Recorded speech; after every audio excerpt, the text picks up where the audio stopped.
Hello everyone, my name is Kalia, and throughout this tutorial I will be teaching you how to name organic molecules that contain multiple functional groups. First, before we can name organic molecules with multiple functional groups, we need to be able to identify various functional groups. A carboxylic acid contains a carboxyl group, which is a carbon double bonded to an oxygen, as well as single bonded to a hydroxyl group and a side chain, which is represented by R. The primes after the R occur in molecules with multiple side chains. A different number of primes indicates that a side chain is different from another side chain in the same molecule. Esters are the product of a reaction between a carboxylic acid and an alcohol. Therefore, they contain a carbon double bonded to an oxygen and single bonded to a side chain and another oxygen. The single bonded oxygen is also bonded to a side chain. The alcohol portion of the ester is to the right of the orange line, and the carboxylic acid portion is to the left. Amides are also the product of a reaction, this time between an amine and a carboxylic acid. Therefore, they contain a carbon double bonded to an oxygen and single bonded to a side chain and a nitrogen. The nitrogen can have a maximum of 2 side chains. The amine portion of the amide is to the right of the orange line, and the carboxylic acid portion is to the left. Aldehydes and ketones contain a carbonyl group, which is carbon double bonded to an oxygen. The difference between the two is that aldehydes have a hydrogen bonded to the carbon with 1 side chain, and ketones have no hydrogens attached to the carbon and 2 side chains. Alcohols contain a hydroxyl group and up to 3 side chains. Amines contain a nitrogen with up to 3 side chains. Alkanes have single bonds between carbons. Alkenes have at least 1 double bond, and alkynes contain at least 1 triple bond. Ethers are 2 hydrocarbon chains with an oxygen between them. Alkyl halide groups contain a halogen, which is represented by X, single bonded to a carbon and up to 3 side chains. Halogens are elements in group 18, like bromine, fluorine, and chlorine. Before we begin to name organic molecules with multiple functional groups, we must ensure we can name simple organic molecules. To do this, we will name a molecule with each singular functional group. The first one is a carboxylic acid, and it has a 4-carbon main chain, so its name is butanoic acid. This ester is composed of ethanol, whose component is to the right of the orange line, and butanoic acid to the left of the orange line. The OL of the ethanol is dropped and replaced with YL, and the oic acid of the butanoic acid is dropped and replaced with O8. This gives us ethyl butanoate, which smells like pineapple. This amide is composed of N,N-dimethylamine, as there are 2 methyl groups off of the nitrogen. This component is to the right of the orange line. To the left of the orange line is the carboxylic acid component named methanoic acid. The amine is dropped from the amine component, and the oic acid is dropped from the carboxylic acid component and replaced with amide. This gives us N,N-dimethylmethanamide. This aldehyde is commonly known as formaldehyde, which is used in antiseptics and disinfectants. It is named methanol. This ketone is named octan 3,1 because the carbonyl group is on carbon 3.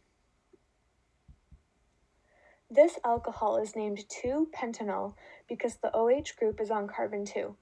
This amine is named N-methylethanamine because there's a methyl group off of the nitrogen and the main chain is ethane. This is an alkene with a double bond on carbon 2, therefore it's named 2-hexene. This ether is named methoxyethane because the methane chain is smaller, so it comes before oxy, and the ethane is the main chain. Finally, this alkyl halide is named 3-fluoropentane because there's a fluorine on carbon 3. When naming with multiple functional groups, we must use the priority list to determine the suffix of the molecule. The suffix must be the highest priority functional group in that molecule. For example, if a molecule was an alkane that contained a carboxylic acid and a bromine group, the highest priority would be the carboxylic acid. Therefore, the molecule's name will end in oic acid. If a functional group is not highest priority, it is named as a substituent. For example, an alcohol would be named hydroxy. The order of priority is carboxylic acid, ester, amide, aldehyde, ketone, alcohol, amine, alkane, alkene, and alkyne, ether, and finally alkyl halides. To determine the names of organic molecules with multiple functional groups, you must still identify the main chain, like in naming a simple hydrocarbon. Then you must number the main chain so that the highest priority functional group is on the lowest possible carbon number.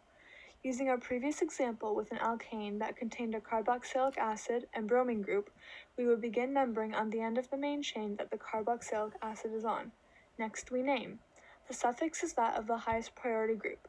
In this case, it would be oic acid. All remaining functional groups are ordered alphabetically, except the alkane, alkene, or alkyne, which comes just before the suffix. Functional groups that aren't priority are named as their substituents. Following these steps, the name of our example molecule is 2-bromohexanoic acid. Here's our first example. First, we identify the functional groups and determine the highest priority. There's a carboxylic acid, ketone, and methyl group. The carboxylic acid is the highest priority, so the molecule ends in oic acid. Next, we name the main chain, which is pentane, and number it so the carboxylic acid is on the lowest possible carbon number. To do this, we must start at the right end of the molecule and number to the left. Since the ketone is a substituent, it is named as oxo. Substituent groups appear in the name in alphabetical order, and the main chain comes before the suffix. Putting all these components together, the overall name of the molecule is 3-methyl-4-oxopentanoic acid. This second example is commonly known as acetaminophen. It is used in pharmaceuticals to relieve moderate pain and reduce fever. First, we identify the functional groups and determine the highest priority. There is an amide, alcohol, and phenol group. The amide is the highest priority, so the molecule will end in amide, and the OH group will be named hydroxy. We must split this molecule into the carboxylic acid and amine components that made it. This is indicated by the orange line, with the carboxylic acid component to the left and the amine to the right. To number the carboxylic acid portion, we start at the right end of the main chain and number to the left. It is named ethanoic acid. The oic acid is dropped and replaced with amide. The amine portion is numbered from left to right since the amide group is still the priority. It is named N,4-hydroxyphenylamine. The amine is dropped, and putting all these components together, the overall name of the molecule is N,4-hydroxyphenylethanamide. Now we are going to draw the structure given the name of a molecule with multiple functional groups. This third example is of leucine. It's an amino acid that's used in synthesizing proteins in the body. The name of the molecule is 2-amino-4-methylpentanoic acid. First, we can identify that the molecule is a carboxylic acid as it ends in oic acid. We can draw this group at the end of a 5-carbon chain because the main chain is pentane. The chain is numbered from 1 to 5, starting at the carboxylic acid. The substituents are an amino group on carbon 2 and a methyl group on carbon 4. We can now determine this is the structure of leucine. This final example is 2-chloro-3-hydroxycyclohexane-1. Once again, given the name of the molecule, we can draw its structure. First, we identify the molecule as a ketone because the name ends in 1. This carbonyl group is drawn on carbon number 1 of a 6-carbon ring because the main chain is cyclohexane. The ring is numbered from 1 to 6, starting at the ketone. The substituents are a hydroxy group on carbon 3 and a chlorine on carbon 2. We have now drawn the structure of 2-chloro-3-hydroxycyclohexane-1. Now that you know how to name organic compounds with multiple functional groups, you may be wondering why naming these molecules is even important. Organic molecules are found in many products that we use on a daily basis, including food, cosmetics, medications like acetaminophen, fossil fuels, and even in our own bodies, like leucine. The IUPAC naming system, which stands for International Union of Pure and Applied Chemistry, is universal. This means that scientists all around the world name organic molecules using the same system, allowing them to easily communicate the structure of a molecule. Each name only corresponds to one molecule, and vice versa. For example, this universal system is helpful when scientists around the world are working to make medications. They can communicate the molecule structures easily and effectively. By watching this tutorial, you now know how to name organic molecules with multiple functional groups. Here are some extra practice questions if you want more practice naming and drawing these molecules. You can pause the video, then resume to see the answers when you are ready. Thanks for watching.